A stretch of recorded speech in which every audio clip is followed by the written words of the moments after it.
Merci beaucoup. Allez, je vous propose, pour ouvrir cette matinée à présent, une intervention inspirante sur les enjeux du changement climatique pour l'agriculture et la manière dont l'agrivoltaïsme pourrait être un outil de protection et de transition pour l'agriculture.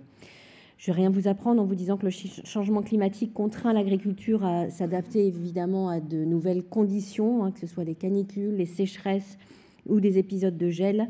Les extrêmes climatiques plus intenses vont évidemment bouleverser les modes de production.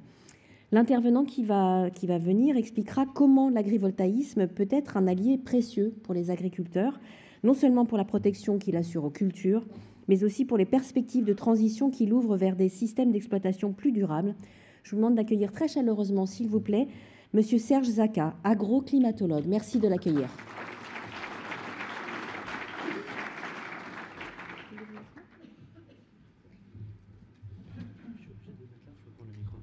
Comme vous voulez. Je ne sais pas si la caméra, elle filme. Restez peut-être. Une question pour le caméraman. Est-ce que vous filmez le pupitre ou je peux prendre le micro à main? Je le prends? Ok, merci. Alors, je lance le chronomètre.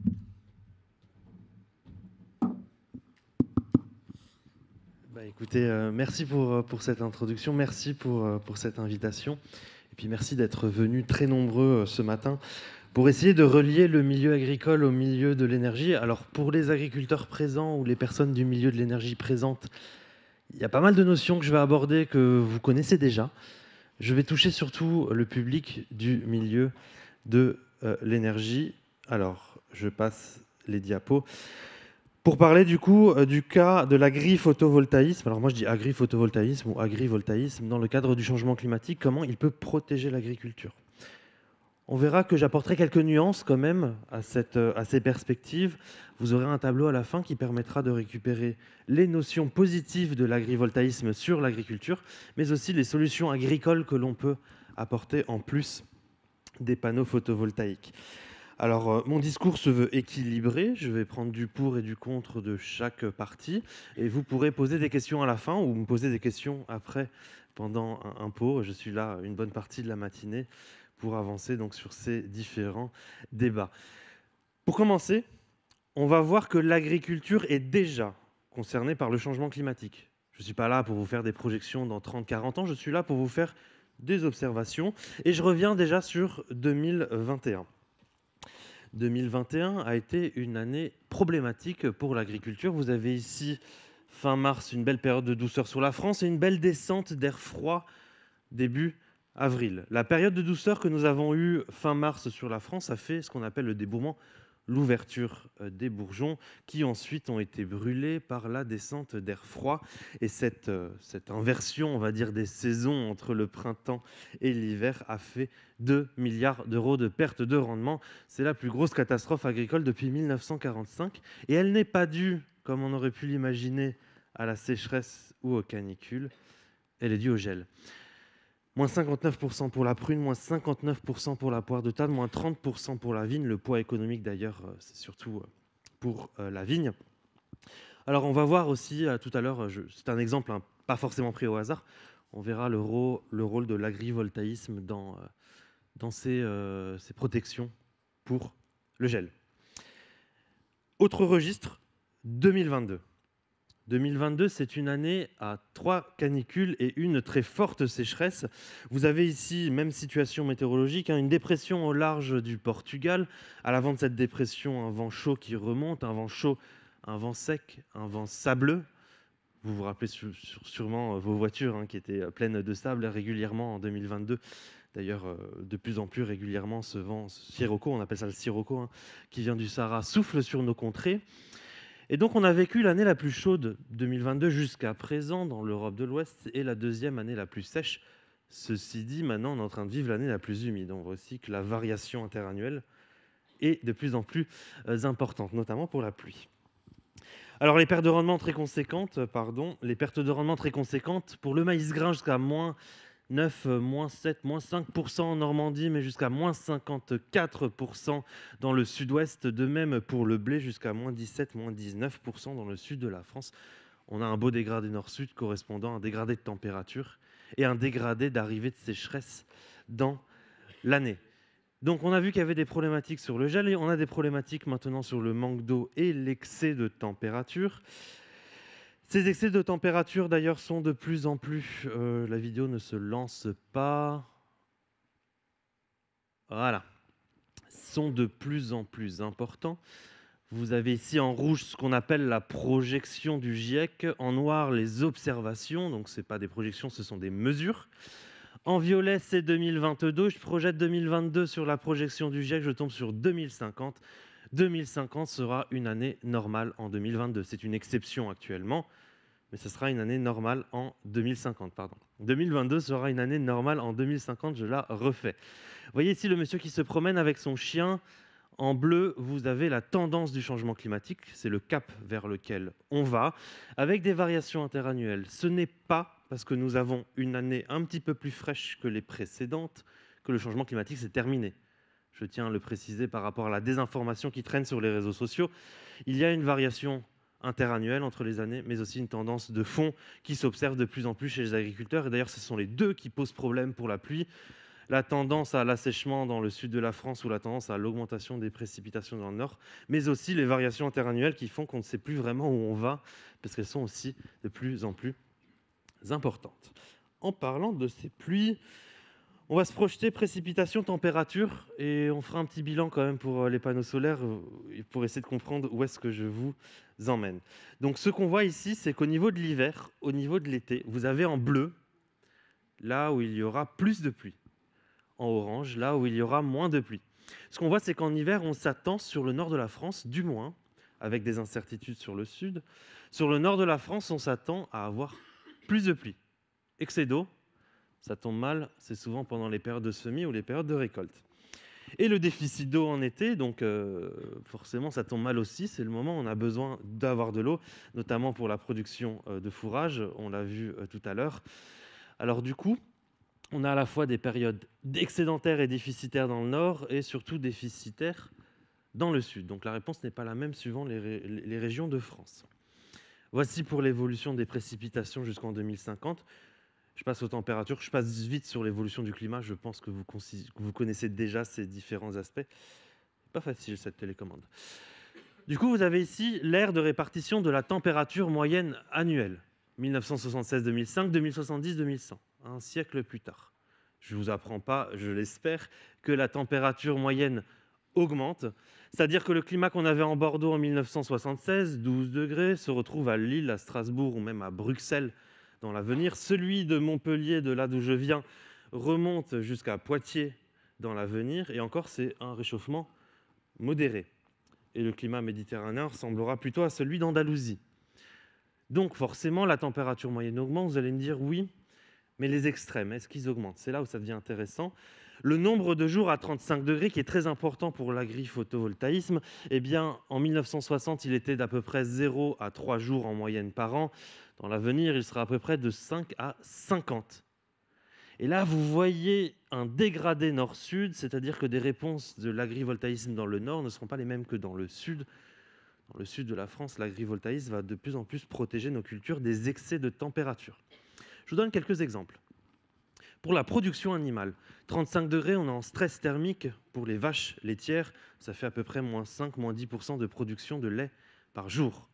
Pour la production fourragère, à 35 degrés, elle est stoppée. Il n'y a pas de production fourragère. Pour les stress thermiques pour la tomate, par exemple les fleurs de tomate, 35 degrés, la fleur sèche, elle tombe. Pour la salade pour le maraîchage, 30 degrés, elle a arrêté sa croissance, 35 degrés, elle perd ses feuilles. Donc pour une salade, ce serait un peu dommage. Etc., etc. Ça s'appelle les stress thermiques qui deviennent de plus en plus fréquents. Et jusqu'à 50 jours dans le sud de la France, c'est extrêmement conséquent. A l'inverse, le nombre de jours de gel diminue, divisé par 2 ou par 3 suivant les régions. À Paris, on passe d'à peu près 50 jours par an. Dans l'avenir, on en aura à peu près 20 à 30. Donc on divise par 2 ou par 3 le nombre de jours de gel. Mais on va voir que ce n'est pas forcément moins de pertes pour les agriculteurs. Et dans tout ça, donc ça c'était des projections moyennes. Dans tout ça, il y a des événements ponctuels qui durent quelques heures, mais qui peuvent détruire une récolte. Vous avez ici un exemple, le 28 juin 2019, dans le sud de la France, ou dans mon village, parce que j'habite là-bas, il a fait 46 degrés avec 40 km/h de Mistral et 8% d'humidité. Ce sont les conditions que vous avez à la sortie d'un sèche-cheveux. Et donc, c'est comme si on appliquait un sèche-cheveux sur l'ensemble du Gard et de l'Hérault. On a perdu 12% de la production viticole. Vous avez ici des rangs de vignes complètement brûlés. Ce n'est pas la sécheresse, puisqu'il y avait de l'eau dans les sols. C'est un excès de chaleur. Ceci est un stress thermique. Nous n'avons pas l'habitude de l'avoir en France. Il n'a pas lieu d'être normalement parce que les génétiques des espèces sont censées résister aux températures françaises, mais les températures françaises de 46 degrés ne sont pas françaises, justement, et donc nos espèces ont brûlé. Je regarde les impacts agricoles, toujours tournés vers l'agrivoltaïsme, mais à la fin, on fait le bilan de tout ça, de tout ce que vous avez appris. On va regarder le rôle de l'agrivoltaïsme. Alors, la saisonnalité évolue. Forcément, le climat évolue, donc les rythmes saisonniers évoluent. Quand je parle de rythme saisonnier, c'est les dates de floraison, l'arrivée des hirondelles, le chant des cigales, la croissance de la prairie, la date de démarrage de croissance de la prairie, la mise en pâture de certains animaux, s'il n'y a pas trop d'excès d'eau dans nos sols, etc. Les saisonnalités évoluent. Le problème, c'est que vu qu'on a parfaitement calé nos espèces, nos variétés, vous savez, le pruneau d'Agen, la pomme Pink Lady, le pommier golden, l'abricot rouge du Roussillon, le bergeron, toutes nos variétés et nos espèces sont parfaitement adaptées au terroir, parce qu'on parle de terroir en France, je rappelle, nos terroirs français. C'est pour éviter que la floraison d'un certain arbre tombe pendant la canicule ou pendant le gel, parce que la fleur est très sensible aux extrêmes thermiques. Donc on a parfaitement adapté nos espèces, nos variétés, sauf que si la floraison évolue, plus les risques climatiques évoluent, on peut avoir une superposition de problèmes, et c'est le cas, on verra, du gel. Pour vous illustrer ces évolutions climatiques, vous avez ici les dates de vendange à Beaune depuis 1659, qu'ils avaient lieu en 1600, 1700, 1800 et 1900, entre le 23 septembre et le 3 octobre. Depuis 1950, on a gagné 20 jours. Maintenant, en 2003 et en 2022, on a fait les dates de vendange fin août. C'est-à-dire que nos stades de développement des cultures se décalent dans l'année. Voici la date de pleine floraison. Alors, je vais à Kyoto, parce que le changement climatique est mondial, mais c'est surtout que c'est la plus longue série de floraison du monde depuis 812 et qui nous permet de voir l'évolution du changement climatique sans même regarder un thermomètre. Donc, vous avez la date de pleine floraison du cerisier japonais à Kyoto entre le 11 avril et le 21 avril. Et plus on avance depuis 1950, plus on avance dans la floraison. Maintenant, ça fait 4 ou 5 ans qu'elles ont lieu fin mars. Donc, on a gagné à peu près en moyenne 15 jours sur les dates de floraison. Alors, pourquoi je vous parle tout d'un coup des dates de floraison et quel est le rôle de l'agrivoltaïsme dans ces dates de floraison? Vous allez voir que ces dates de floraison avançant posent des problématiques par rapport au gel. En 1970 et 2000, on avait l'ouverture du Bourgeon entre le 11 mars et le 11 mai, les risques de gel qui diminuaient jusqu'au sein de glace, c'est-à-dire autour du 11 mai. La superposition des deux fait le risque. Maintenant, en 2020-2050, on n'a perdu qu'une semaine sur les dates de gel, mais on a gagné 2 à 3 semaines sur les dates de fleurs. C'est-à-dire que nos floraisons se retrouvent de plus en plus pendant la période de risque de gel, ce qui pose des problématiques, du coup, de perte de rendement qui augmentent avec le changement climatique. Deuxième point, ça c'était pour la quantité. Une fleur qui gèle, c'est un fruit en moins, je le rappelle, et ça ne revient pas, ça reviendra l'an prochain. Donc pour la quantité. Maintenant, la qualité. Vous avez ici le degré potentiel d'alcool du Languedoc-Roussillon qui augmente, 2 degrés de plus. On verra que c'est des excès de chaleur, mais vous le verrez tout à l'heure. Donc 2 degrés de plus depuis 1984. De même, du côté de Cognac, à peu près 2 degrés de plus. Nos vins sont de plus en plus alcoolisés. Pourquoi? Là aussi, vous allez voir que c'est un problème de superposition de risques climatiques et de stade de développement des cultures. 1970-2000, le remplissage des baies en verre, donc c'est le moment où la grappe, elle a besoin d'eau pour gonfler, parce que les grappes de raisin sont toutes petites et dures, vertes. Elles ont besoin d'eau pour gonfler. À cette période-là, il faut de l'eau, bien sûr, dans les sols. S'il n'y a pas d'eau, notre grappe ne va pas gonfler. Ce qui se passe dans les années 2020-2050, le remplissage des baies se retrouve en juillet-août, donc au milieu de l'été, c'est de plus en plus tôt, et le risque de sécheresse augmente. C'est-à-dire qu'avec un excès de soleil, donc plus de photosynthèse qui fait plus de sucre, en plus il y a moins d'eau pour remplir nos grappes, donc les sucres dans les grappes sont plus concentrés. Si les sucres sont plus concentrés, quand on récupère la grappe pour faire le vin, le sucre étant plus concentré, et vu que c'est le sucre qui fait l'alcool, le taux d'alcool augmente. C'est-à-dire que la qualité de nos produits de terroir évolue aussi à cause du changement climatique. Je vous rassure, vous allez comprendre pourquoi je dis tout ça jusqu'à présent. Alors, quel est le local de demain aussi? En gros, quelles seront nos cultures sous les panneaux photovoltaïques? Il ne faut pas oublier que les aires de répartition des climats évoluant, forcément les aires de répartition des cultures évoluant. Vous avez ici l'aire de répartition des différents cépages de vignes. En bleu, c'est plutôt le Champagne, en vert, c'est plutôt le Bordeaux, en jaune, c'est plutôt la vallée du Rhône, et en orange, c'est plutôt la Corse. Vous avez l'année qui défile tout en haut, vous voyez que les cépages remontent, c'est-à-dire qu'actuellement, des problématiques qu'on aurait sur les grandes cultures, la betterave, le maïs, le blé dans le nord de la France, sous panneaux photovoltaïques. Dans l'avenir, n'oublions pas que ce sera peut-être sous la vigne, au-dessus de la vigne, qu'on aura des panneaux photovoltaïques. Même dans le nord de la France, dans le sud, on aura toujours de la vigne avec des cépages différents. Le rôle aussi de l'agrivoltaïsme est peut-être d'accompagner les agriculteurs vers des transitions de nouvelles filières, donc de tester de nouvelles cultures sous panneaux photovoltaïques. Donc là, il y a la vigne, par exemple. On peut avoir l'abricot rouge du Roussillon, qui, pour l'instant, dans les années 1960, et là, vous avez 2040, en 1960, c'est 100% de réussite économique dans le Roussillon. C'est pour ça qu'il s'appelle abricot rouge du Roussillon. Dans l'avenir, ce sera peut-être l'abricot rouge de Rennes, ou rouge de Nantes, ou rouge d'Agen, qui fera peut-être l'abricot sec d'Agen à la place du pruneau d'Agen. En tout cas, l'abricot remonte. Et l'un des principaux risques qui limite cette remontée, c'est le gel au printemps, là où l'agrivoltaïsme, on le verra, a un rôle à jouer. De même pour la pomme golden, la plus vendue de France, très présente dans le sud-ouest de la France et l'arc méditerranéen. Elle remonte en 2040 vers le nord-est et disparaît puisqu'il ne fera plus suffisamment froid pour garantir sa floraison du côté de Bordeaux, du côté de Mont de Marsan. Donc l'aire de répartition de nos cultures évolue. Les panneaux photovoltaïques au-dessus du maraîchage, dans le présent, c'est peut-être pour la courgette, la tomate, la salade. Dans l'avenir, ce sera peut-être pour la tomate, mais dans le nord de la France. Vous avez ici le potentiel de croissance de la tomate, semaine 33, donc au cœur de l'été 1970 et 2070. On voit que le vert remonte. Par contre, l'Espagne se désertifie. C'est-à-dire que, économiquement parlant, les filières espagnoles vont remonter sur la France, avec des risques de canicule, avec des risques de forte chaleur. C'est-à-dire que nous devons trouver des solutions pour nourrir le reste de l'Europe. C'est la France qui reprend le flambeau. Et il faut faire attention à ces extrêmes de température, là où le panneau solaire aussi peut jouer un rôle. Justement, en parlant d'agrivoltaïsme, je fais un bilan de tout ça. Alors pour l'instant, j'ai mis le panneau de côté, je vous ai parlé des évolutions climatiques, et maintenant j'aimerais bien en faire un bilan, un rôle dans quoi il peut intervenir. J'ai oublié de vous dire, j'étais chasseur d'orage. Et là, les photos que vous voyez, c'est des photos que j'ai faites la nuit. J'ai un métier le jour et un métier la nuit. Alors, déjà, premier point, en agriculture, ici j'ai pris l'exemple du maïs.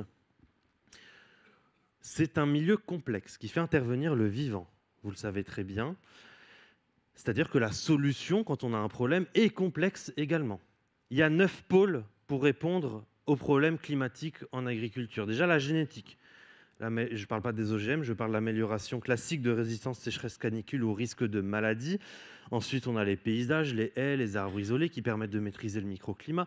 La biogéographie, c'est l'aire de répartition des cultures. Si une culture n'est plus adaptée, on peut la faire remonter vers le nord-est.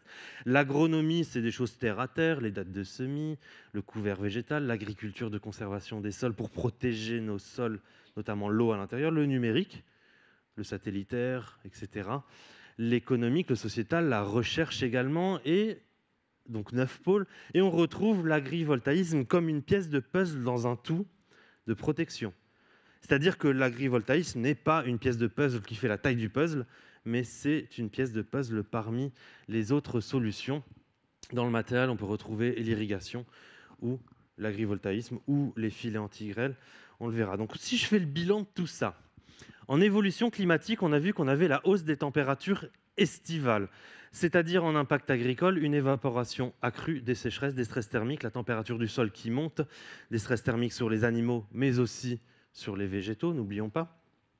Le rôle de l'agrivoltaïsme, c'est l'ombrage essentiellement, c'est-à-dire la baisse de la température du sol, la baisse de l'évapotranspiration, la maîtrise des stress thermiques, et en plus la structure permet dans certains cas d'avoir un système d'irrigation. Je rajouterai protection des animaux d'élevage en termes de stress thermique. Toutes mes excuses si je n'ai pas parlé des animaux jusqu'à présent. Autre solution complémentaire, donc là c'est des solutions aussi qui ont le même rôle mais qui sont plus agricoles, donc l'ombrage, il y a les haies, les arbres, l'intégration paysagère, l'évolution des filières, etc., etc. Deuxième point, la hausse des températures hivernales qui fait que nos arbres fleurissent de plus en plus tôt et sont soumis à des risques de gel. Le rôle de l'agrivoltaïsme, c'est de le mettre à plat et de le protéger les cultures en dessous, jusqu'à un certain niveau. Quand il y a du vent, l'air chaud étant balayé, le rôle est beaucoup plus limité que lorsqu'il n'y en a pas. Et autre solution complémentaire, donc on peut mettre des bougies, on peut mettre des tours chauffantes, etc. Donc c'est des systèmes de protection. Troisième point, la baisse des précipitations estivales qu'on a vues, c'est-à-dire augmentation du risque de sécheresse. Le rôle de l'agrivoltaïsme est de faire de l'ombrage, c'est-à-dire de diminuer la température du sol et de diminuer l'évaporation et la transpiration jusqu'à un certain niveau. Ceci dit, quand il pleut pas pendant 6 mois, sous les panneaux, il y a aussi une sécheresse. C'est un tampon, c'est pas non plus quelque chose qui va nous affranchir des problèmes. Autre solution complémentaire agricole, l'agriculture de conservation des sols, moins de labour, plus de couverts végétaux, plus de stockage du carbone. Les couverts végétaux sont très importants. Les irrigations, les retenues peuvent aussi jouer un rôle. L'amélioration génétique pour des espèces résistant un peu plus à la sécheresse ou un peu plus aux chaleurs, etc. Alors, il n'y a pas d'évolution pour les risques de grêle pour l'instant dans les données climatiques observées. Ceci dit, le rôle de l'agrivoltaïsme, on a quand même un risque de grêle de Biarritz jusqu'à Strasbourg très important. C'est de protéger contre la grêle, c'est une protection mécanique. Pour l'instant, ce qu'on faisait, c'est qu'on mettait des filets paragrêle dans les parcelles. Ensuite, c'est une diversification des revenus, mais là, ce n'est pas trop mon rôle, je m'y connais un petit peu moins. Et un autre point qui est moins connu, c'est l'excès de pluie pendant la floraison. En mettant les panneaux à plat, on évite des problèmes de coulure qui sont connus par le milieu agricole, c'est-à-dire lorsqu'il pleut sur une fleur pleine de pollen et que le pollen coule au sol mais ne permet pas la reproduction et donc la fleur va finir par sécher. Dans ces autres solutions, pour moi, l'agrivoltaïsme a un rôle extrêmement important. Il faut aller peut-être un petit peu plus loin, c'est-à-dire une intégration paysagère qui soit un petit peu mieux. Vous avez ici des exemples d'arbres à l'intérieur des parcelles, notamment dans le sud de la France. Mettre des panneaux voltaïques au-dessus, c'est extrêmement intéressant. Aussi, bien sûr, ça dépendra des zones inondables, des AOC, des IGP, des paysages, etc. Il y a plein de limitations. Ceci dit, n'oublions pas aussi le rôle de l'arbre. Donc, intégrer les deux, du panneau photovoltaïque entouré peut-être d'arbres pas très hauts pour éviter l'ombrage sur les panneaux, peut-être un double effet intéressant de la maîtrise du microclimat de la parcelle. Je rappelle aussi le rôle des paysages dans l'avenir, et ce sera mon avant-dernière diapositive. Vous avez ici un paysage simplifié, un paysage plus complexe de Permalab. En gros, ça permet de mieux retenir l'eau sur un territoire, puisqu'on a accéléré la course de l'eau sur le continent en simplifiant. Il y a moins d'obstacles à la course de l'eau sur un paysage simplifié qu'un paysage complexe. Dans ce paysage complexe, le rôle de l'agrivoltaïsme peut être intéressant pour maîtriser le microclimat des parcelles également et limiter l'évapotranspiration. Alors vous voyez bien que dans les schémas de permaculture, de permalab ou alors d'agriculture de conservation des sols, il n'y a pas de panneau. Peut-être que ce serait une évolution à mettre dans l'avenir. Et dernier point, l'agriculture de conservation des sols, que ce soit sous panneau ou non, permet de limiter l'évaporation et la transpiration, c'est-à-dire qu'entre un colza et un blé, on n'a pas un sol nu, on a un couvert végétal.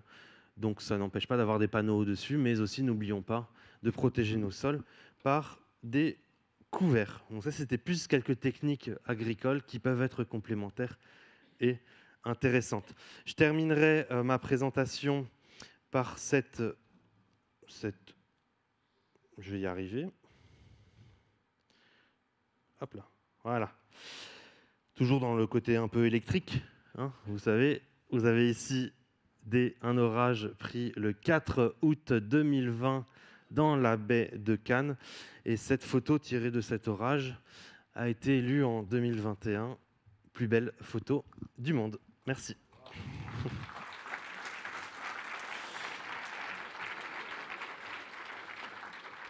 Il nous reste 6 minutes. Est-ce qu'on fait les questions maintenant? On peut? D'accord. N'hésitez pas à me poser des questions et n'hésitez pas à émettre aussi des critiques par rapport à ma présentation. On n'est pas là pour me caresser dans le sens du poil.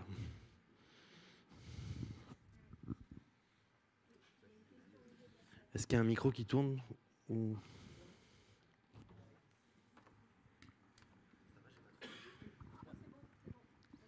Bonjour, Bonjour. Jonas Riffler, Société VKN France. Merci pour cette présentation. Je veux juste savoir pourquoi vous mettiez que des scénarios 4.5 dans vos présentations. C'est pour pas qu'on soit déprimé ou 8.5 plutôt.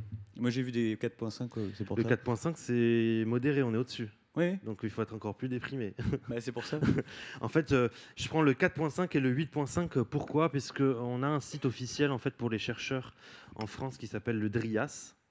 Donc c'est un site utilisé par le public, l'INRAE, Météo France, etc. Et sur ce site-là, il y a le scénario 2.6, donc le plus faible, qu'on est largement au-dessus. Hein. Le 4.5, on est quand même au-dessus. Et le 8.5, sur lequel on est en dessous.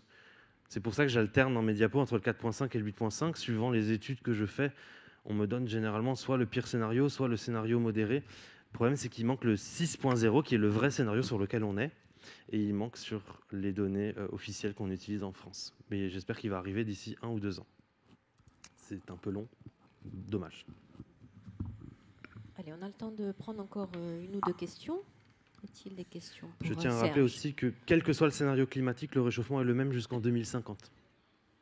Donc, toutes les cartes que vous avez, quand je montre 2040, 2060, par exemple, pour la pomme golden, c'est quel que soit le scénario climatique. C'est après que ça se différencie.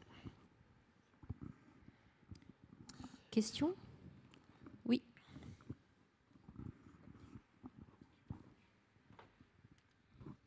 Bonjour, merci beaucoup. J'ai une question un peu naïve, je ne suis pas du tout agronome, agriculteur. Quand vous listez les bienfaits qu'on peut avoir sur chaque typologie de cas, l'agrivoltaïsme, on a l'impression qu'on prend des cas hyper particuliers de l'événement de sécheresse du moment ou de la saison, mais on ne regarde pas sur la saison. C'est-à-dire que, ok, il y a des moments où c'est très bien de protéger la culture, mais elle a quand même besoin de soleil le reste du temps. Moi, je ne suis pas du tout connaisseur là-dedans, mais comment on est sûr qu'au global, on a un impact positif et juste pas on corrige les petits... C'est une très très bonne remarque. Alors, vous pouvez vous douter que j'ai simplifié la présentation pour pas trop rentrer dans l'agriculture. En fait, on a des effets continus, des effets ponctuels. L'augmentation de la température moyenne va faire qu'on va augmenter chaque jour un petit peu plus l'évapotranspiration. C'est-à-dire que chaque jour, quand on cumule, on perd de l'eau dans nos sols. Et quand il y a un événement de sécheresse qui arrive, on part déjà de plus bas parce qu'il a fait plus chaud avant et l'événement de sécheresse a plus d'impact. Donc on a un événement continu qui, tous les mois, il fait un peu plus chaud, plus d'évaporation. Et après, quand on a un événement, on ne peut pas y faire face parce qu'on a moins de réserves en eau dans nos sols. Donc il y a les deux à la fois. Là, j'ai vraiment simplifié, j'ai mis les effets ponctuels, mais il faut savoir que le panneau peut avoir un effet en limitant la température du sol tout le long de l'année, donc en augmentant la biodiversité de ce sol en dessous, à condition qu'il y ait de l'eau qui vienne, hein, qu'on ne masque pas, que ça soit comme pas amovible, mais que ça bouge, que le panneau puisse entrer en rotation, on va dire, etc., etc. Donc il y a des rôles ponctuels et des rôles effectivement de long terme, mais dans les deux cas, c'est à peu près la même conclusion à la fin. C'est juste qu'il y a un événement violent ou un événement continu qui peut arriver. Une sécheresse. Une sécheresse ne s'installe pas en un jour. Elle prend plusieurs mois à arriver par rapport à un manque d'eau. Un sol couvert par des panneaux peut rentrer 1 à 2 semaines plus tard en sécheresse puisqu'il avait déjà plus d'eau tout le long de la saison. Cela ne veut pas dire qu'il va être affranchi de la sécheresse, mais que cette sécheresse va arriver plus tard, puisqu'il y a plus d'eau dans nos sols vu qu'il y a eu moins de soleil pénétrant dans la parcelle. Oui.